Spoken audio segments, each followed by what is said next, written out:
বড় পর্দায় হাজারো মানুষের একসঙ্গে চিৎকার। বাংলাদেশে ফুটবল বিশ্বকাপের উন্মাদনা সবসময়ই এমন বাঁধ ভাঙা।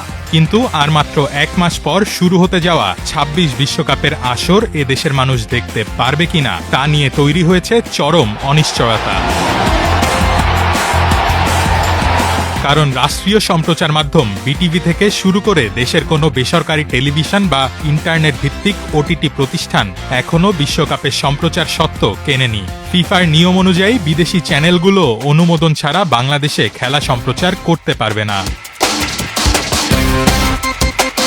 বাংলাদেশে এবার বিশ্বকাপের সম্প্রচার স্বত্ব পেয়েছে সিঙ্গাপুর ভিত্তিক প্রতিষ্ঠান স্প্রিংবক।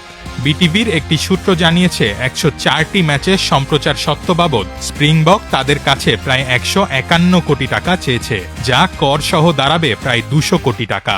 এত বিপুল খরচ দেখে বিটিভি সরাসরি ফিফাকে বিনামূল্যে খেলা দেখানোর সুযোগ চেয়ে ইমেইল করলেও ফিফার তরফ থেকে কোনো জবাব মেলেনি।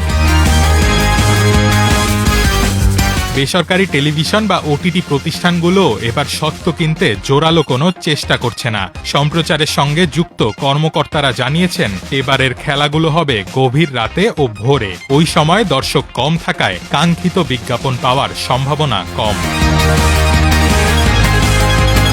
তবে এখনও কিছুটা আশা বাকি আছে।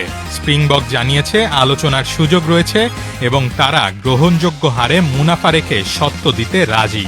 সম্প্রচার নিয়ে সরকারের আন্তঃ মন্ত্রণালয় বৈঠকেও আলোচনার কথা রয়েছে। বাংলাদেশ ফুটবল ফেডারেশনও জোর দিয়ে বলছে, ফুটবল প্রেমী জাতি হিসেবে বাংলাদেশে যে কোনো মাধ্যমেই হোক ফুটবল বিশ্বকাপ দেখাতেই হবে।